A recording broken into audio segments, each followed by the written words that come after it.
What is up, everybody? Ace here, and I am back on the JFS. And, trying recording with my headset again. Kind of getting tired of the old blue snowball laid across my keyboard, and being a bit of a hassle, keyboard sounds and stuff like that.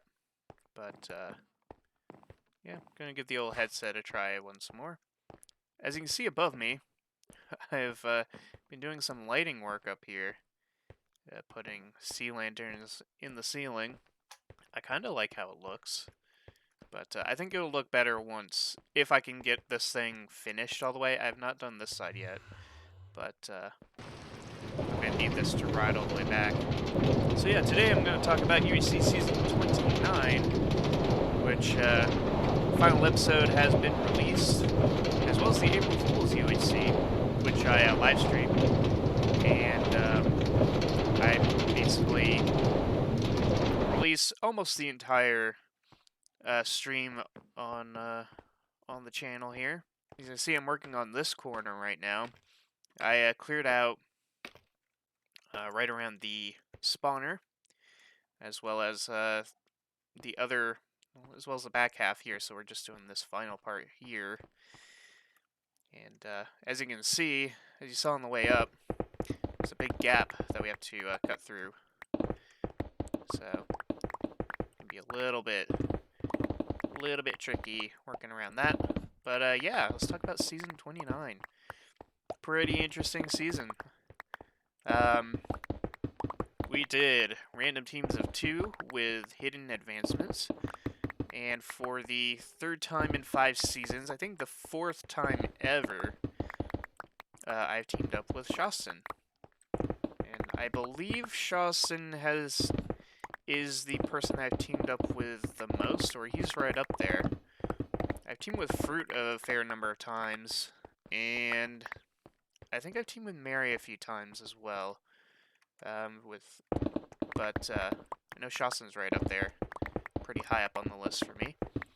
But yeah, so for the first episode, we didn't really have the best spawn location, but there was a village nearby where we were able to get a bunch of apples. And then we ran into Dennis and Rad at the village, and we had an interesting incident that surprisingly hasn't happened before.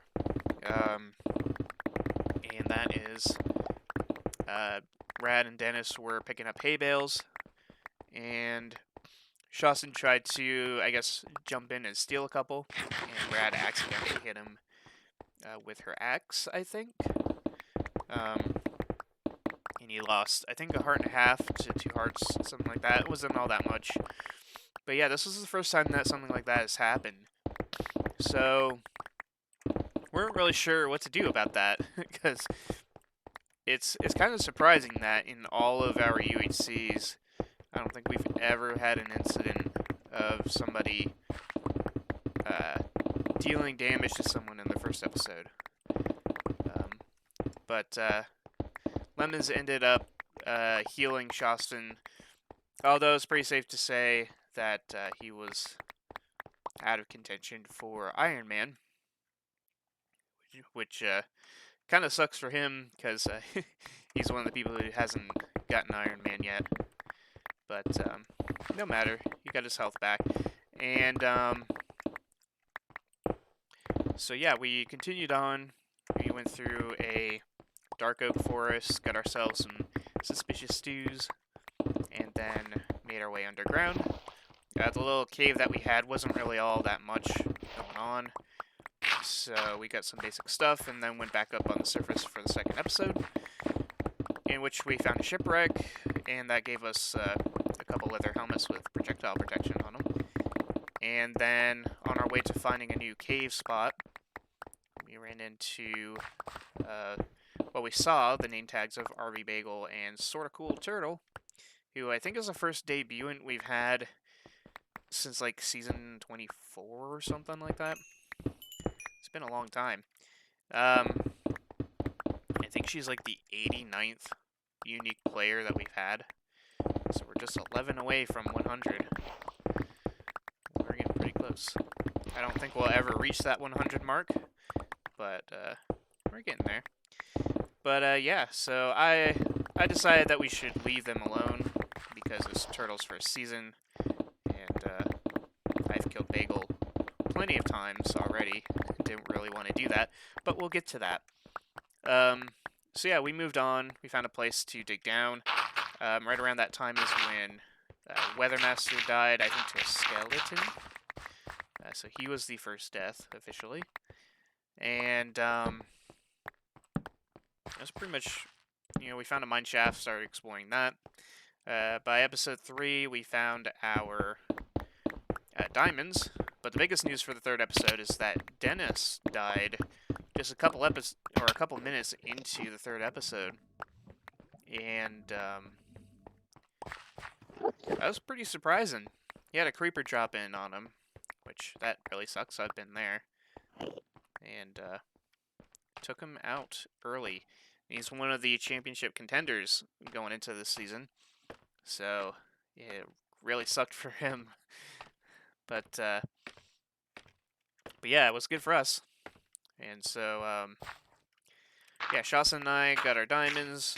We started enchanting into episode 4. And episode 4 was where things got bad for the rest of us chasing the biggest killer, because he picked up a double kill on Tiny Stranger and Joda. So that kind of set us back. And I think also in that same episode, Turtle ended up dying to some mobs as well. So our debutant got eliminated fairly early. But yeah, we did some enchanting. We took a peek into the nether, but there wasn't really anything worth getting. So we went back and continued through the mine shaft into episode 5, where we found a skeleton spawner. And it was right around this point in time where I lost my bid for Iron Man, which, honestly, surviving into episode 5 without taking damage is pretty good for me. I think around that time I took a bit of damage, but didn't lose any hearts, I think, if I remember correctly. But I think there was a point in time where that happened. But that was when I officially started losing hearts. And yeah, skeleton got me. And then, right as Shawson was about to go take a bathroom break, I spotted Bagel's name in the caves with us. So he had to come scrambling back. And I started losing a lot of health at this point because Bagel was in a different part of the mine shaft than us, but the space between us was like a no man's land where all the mobs were, and we had to like fend off a group of zombies and then a group of skeletons, and it was a bit of a mess. But she ended up digging up to the surface, and we ended up digging up after her. Surprisingly, we found her in the middle of a lake on a lily pad, just standing there waiting for us. And I wasn't sure if she was looking to get it over with, because she did have a hockey game to go to that day. But I believe, if I remember correctly, she was still in the call by the end of the season. But I don't know if that was the thing, or if she just didn't want to. It was still nighttime, so maybe she just didn't want to run and face the mobs. But it meant that by the time we got up to the surface, we immediately found her and went after her. And I stood on a different lily pad while Shaston swam over to attack with a sword. I was using a crossbow for the first time ever, and I picked up the kill. And this is my 4th kill on Bagel in 5 seasons, I'm pretty sure. 25, 26, 27, yeah, and 29. So, or I don't know if it would have been worse for me to, like, kill her a fourth time, or to, walk away from the fight. Walk away from a potential fight. I don't know which one would be more rude, I guess. Then Shasta and I decided that we were going to see if we could find Rad again. We went back to where we saw them last time, or at least in that direction. And at this point, Rad had actually moved on towards 0-0, I guess going in a very different direction. And so, but instead, we ran into Blue Team. And Blue Team consisted of Cookie and Canuck, so we started fighting them. And probably one of my favorite battles in a while. Even though things didn't really go as planned for us. And we actually did really well for the longest time, which is the crazy part. And which is why I liked it so much, because things were going so well until they didn't. Because, yeah, like I said, Shasta and I had crossbows, and I don't think Cookie and Canuck had crossbows. Because, they were shooting more arrows at us, but we were getting hits on them. Like, I'm definitely probably going to be more of a crossbow guy from now on, because it was a lot easier getting hits in. Although, one thing I noticed with the crossbow, and I'm pretty sure this is just how piercing works, is that if you have piercing and you hit a guy through their shield as they're blocking, it only does like a teeny bit of damage, like a heart and a half maybe. But if you shoot them with a crossbow while their shield is down, you deal a lot of damage. And so that's why sometimes when we hit them, they would only lose like a heart and a half, and then there's other times when we would hit them and they would lose like a full 4 hearts. I think that's how it was going. Maybe that's not how I'm not sure how the mechanics of the crossbow are, because that's the first time I really used one in combat. And loved it. But yeah, we were wearing them down, and as we were doing so, I kind of felt like something in my gut was telling me that maybe we should just back off. I felt like we were kind of wasting our time with this, and Cookie and Canuck are really good at the game. So, it's like, do we really want to fight a team that could destroy us, even though we're picking them apart? And we ended up sticking it out, trying to take them down. We were actually doing really well. Like I said, we were wearing them down, and we got them down to about 3 and 4 hearts each. And next thing I know, Canuck comes charging out, and I kite him over to Shaston, and Shaston announces that Canuck has eaten a notch apple, and just like that, we turned tail and ran. And during that, I honestly thought that Shaston, for some reason I thought Shaston and I had split up. Maybe it's because whenever something panicky like that happens, teams usually end up splitting up. Not on purpose, but it just kind of ends up happening that way. So maybe I felt like that's what happened with Shaston, but it turns out he was right next to me. And he ended up dying, and I don't know if there was anything I could have done to help him. I guess I could have turned to fight and distract Canuck, but I ended up not doing that because I thought that Shaston had gone a different way, and Canuck was on me, so I thought that he had like Cookie on him or something, but it turns out he was right next to me, so that was kind of on me, I guess.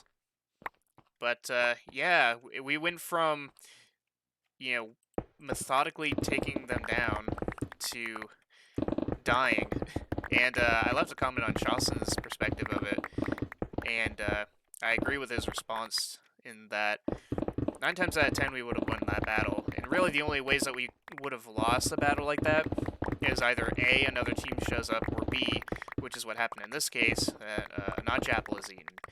And I think what happened on Cookie and Canuck's side of things is that they didn't want to eat it, but because they were getting worn down so much, they felt like they had no choice and they were forced to eat it. So they just kind of had to do it. And Mixon sent me his perspective of the whole thing.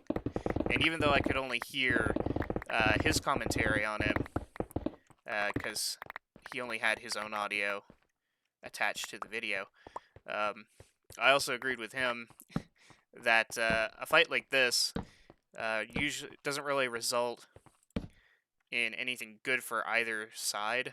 If anything, it just guarantees that neither team is going to win the UHC unless something really good comes out of it. And in all honesty, something really good could have come out of it if we did things a little bit differently. Obviously, hindsight's 2020. So, like, we didn't know that they had a notch apple on them, but once we got them down to 3 and 4 hearts, I think that should have been our moment to at least apply some pressure, because Shawson was staying behind the little fortification he made, and I had swung around to the right side, which acted as kind of a bit of a pincer kind of thing going on. And I think if Shawson pushed a little bit, maybe if he swung to the left, we could have maybe taken one of them down. But also at the same time, like right before they attacked, I'm pretty sure I at least had a clearer view of things than Shawson did from my angle, and I did not land any shots during that final moment before they charged in. So I had the opportunity to take them out, or take one of them out at least, but it ended up not happening. And the only other thing that we could have done differently is really on me. If I had turned around to distract Canuck, then Shawson could have eaten his golden apple to heal himself up a bit, and then who knows what could have happened. Like we could have tried to gang up on Canuck. Maybe one of us could have gone after Cookie instead. I don't know. I don't know if I don't think we would have won once they eaten the notch apple.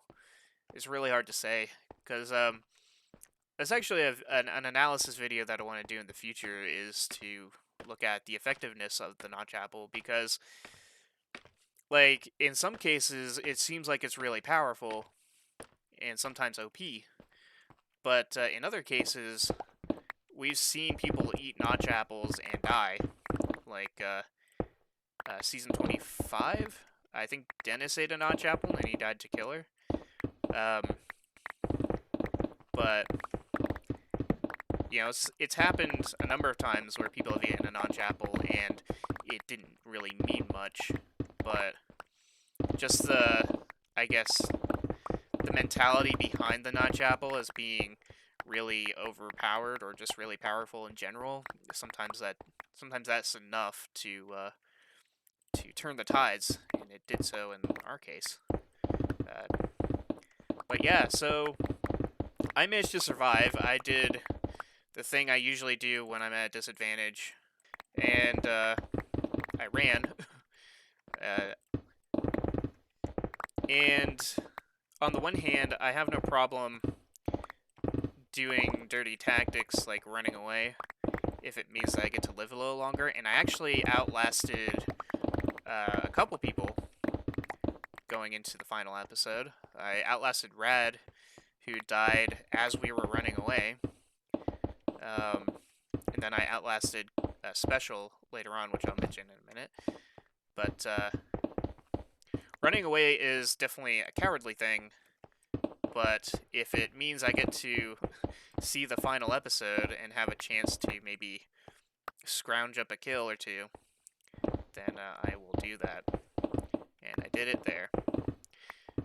Unfortunately, usually when that happens, it's usually at the detriment of my teammates, which I don't fully intend to do. Because Shawson was running with me, it wasn't like I abandoned him. I genuinely didn't think that he was right next to me, which was my dumbness. But yeah, so 7th episode comes along. I go to 0-0 and go up on a mountain, and I see who I believe was the blue team of Cookie and Canuck. They were at a village that I was going to go check out, but they were there. So I turned away and went to a different direction and saw who I thought at the time was Nixer and Dakota. Turns out it was actually Asus and Panda, which is even worse. And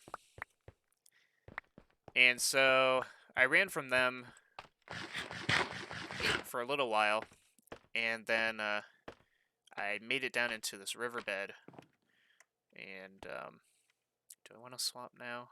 No, I'll just at least smooth all this out before I swap pickaxes.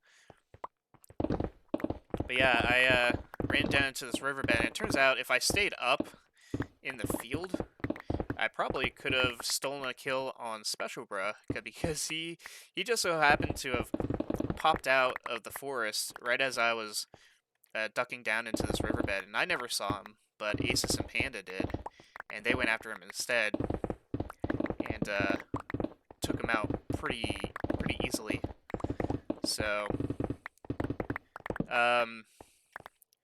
yeah, there was not really anything I could have done because I never saw him, but if I did see him, you know, would I have gone after him or would I have run away? I don't know. I think even if I did kill him, I would have had to keep running because Asus and Panda were right there. So I think either way they would have ended up with, you know, most of his stuff. I probably would have been able to pick up some arrows though, because that ultimately led to my undoing. I managed to run away from Asus and Panda. I saw Canuck and Cookie again, who I thought was Asus and Panda at the time, but it was not. But I managed to get away, and I saw that Asus and Panda were fighting Canuck and Cookie, so I tried to go up on this mountain, this kind of isolated mountain away from the ring mountain that was 0-0. I went up to the top, and by the time I got up there, they had already moved on to the ring mountain. And so,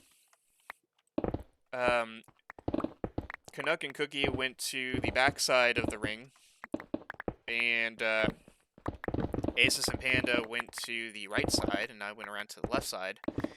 And turns out that Nixer and Dakota were on a mountain across from the backside of the ring, so they were on Canuck and Cookie's other side.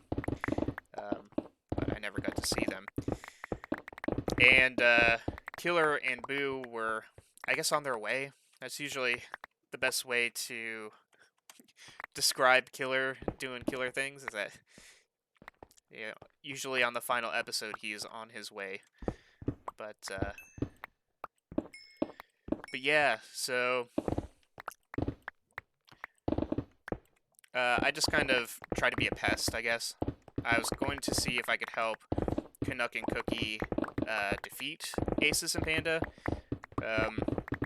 Part of me thinks that maybe I should have helped Asus and Panda kill Canuck and Cookie, but I think either way they would have turned on me eventually. But either that or I could have just, like,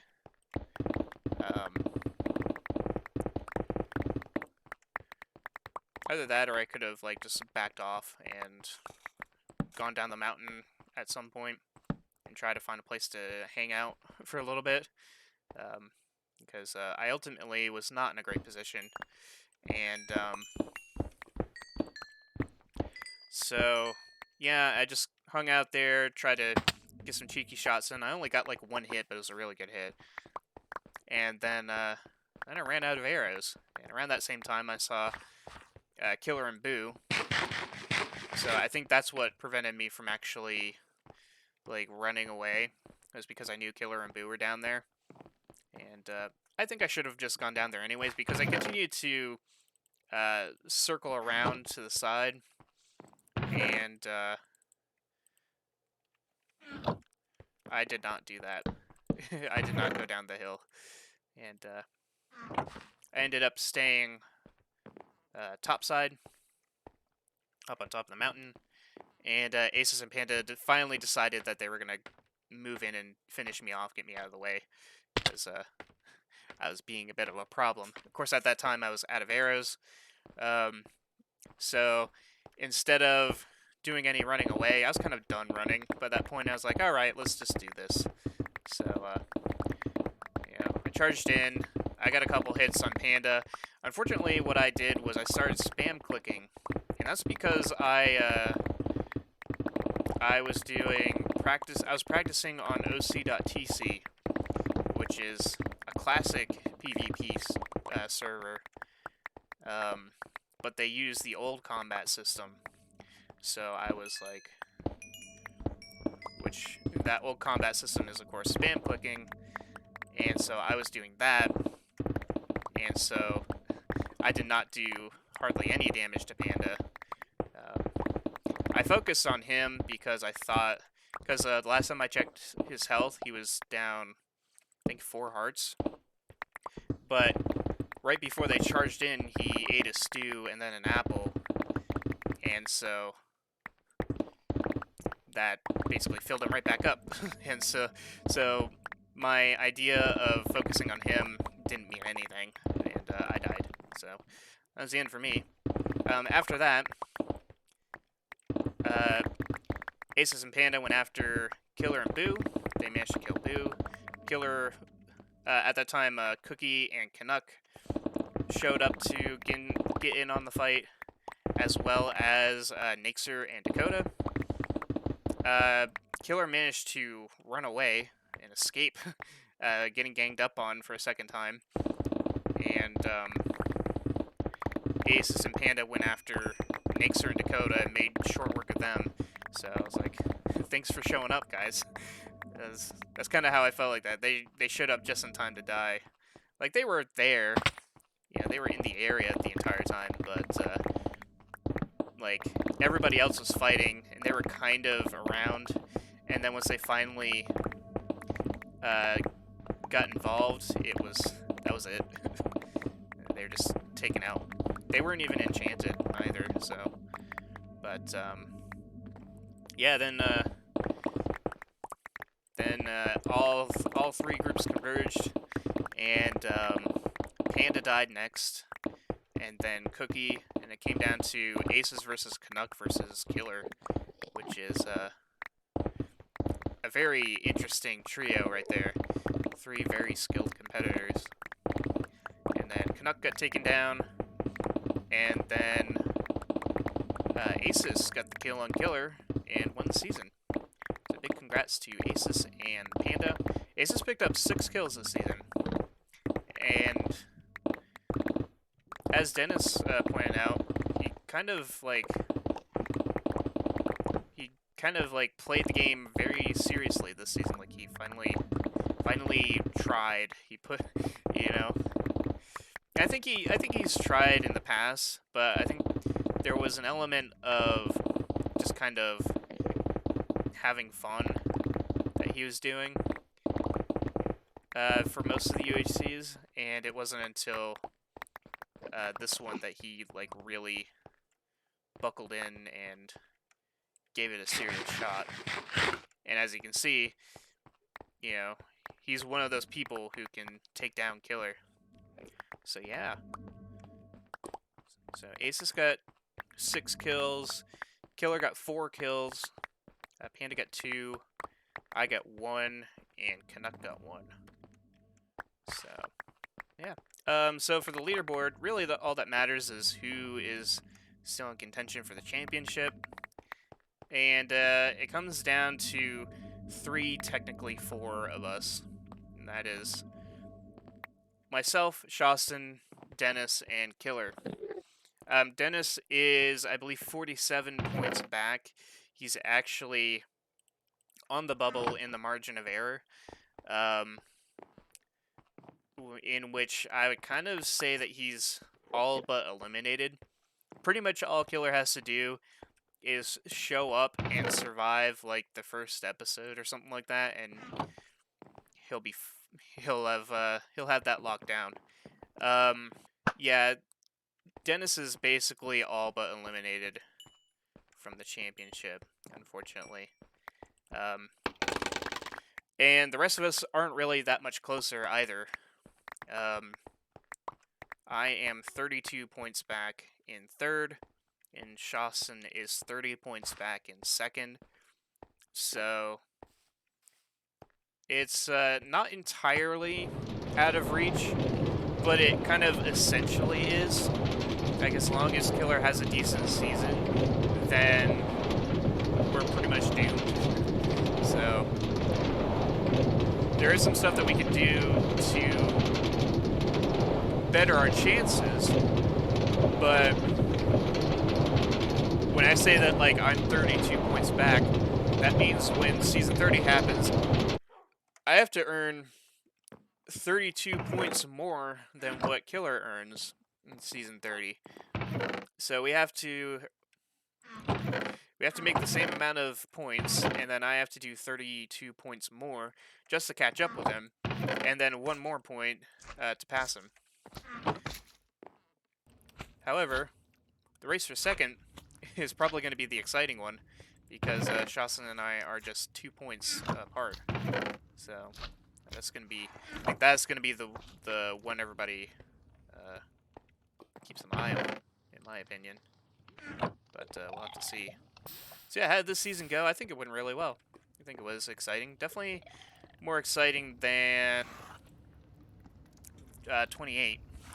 I think 28 was fine, but 27 was definitely the better one, in my opinion.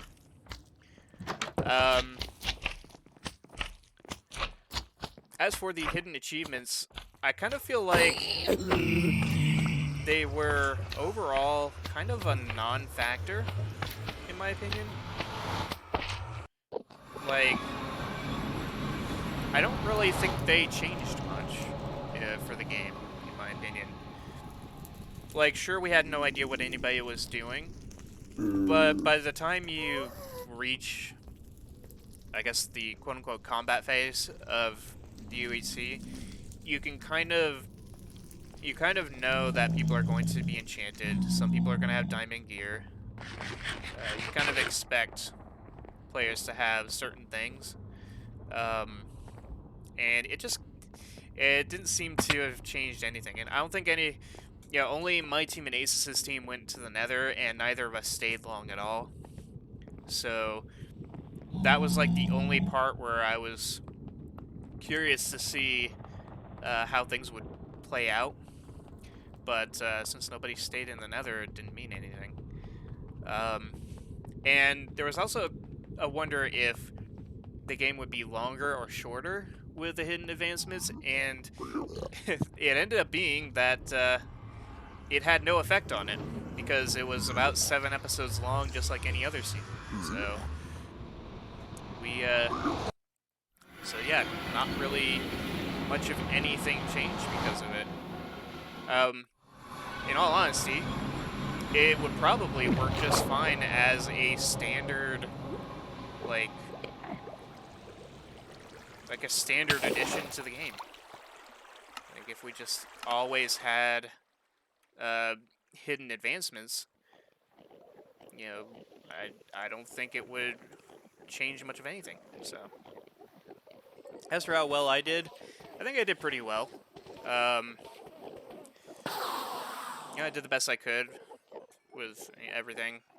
That one fight against Cookie and Canuck was one that I needed to win if I wanted to keep pace with Killer, but ended up not happening. And you wonder if we did manage to kill those two, we might have, if we killed them before they hit the notch apple, obviously we would have had that, which would have been huge.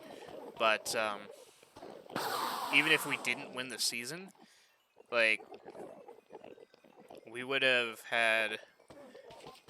I would have had at least 2 more points on Killer, and Killer would have had 2 less people to kill. So would Aces, but like, chances are Killer wouldn't have had as many kills. So the gap would have been much tighter had we had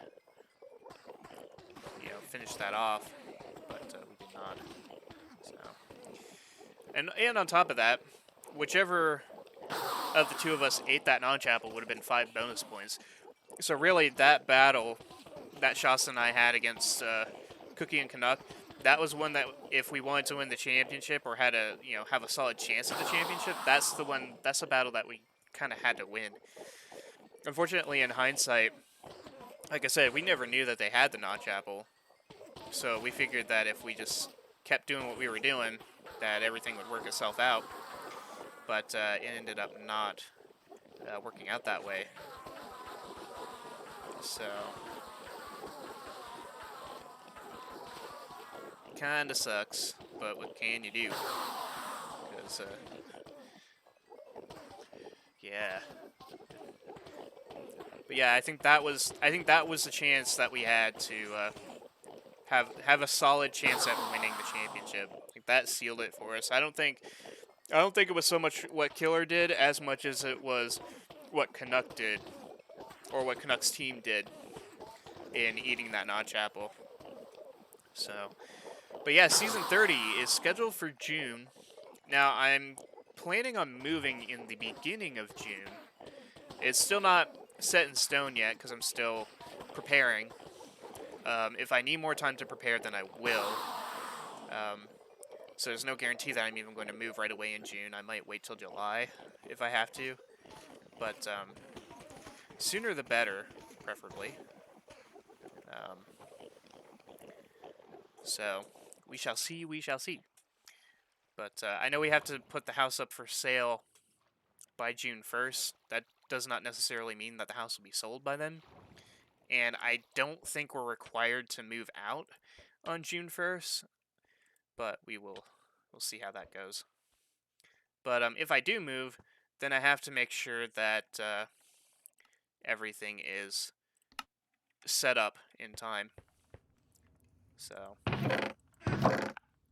also, last note is I did finish the UHC bet stuff. I think Dennis already picked up his winnings, so I think Shawson just has to pick up his. But yeah, the all or nothing was the gap between first and second on the leaderboard. It turned out to be 30 points, and Dennis was the closest at 14. So, yeah, that should do for this episode. Hope you guys enjoyed watching, and I shall see you all next time.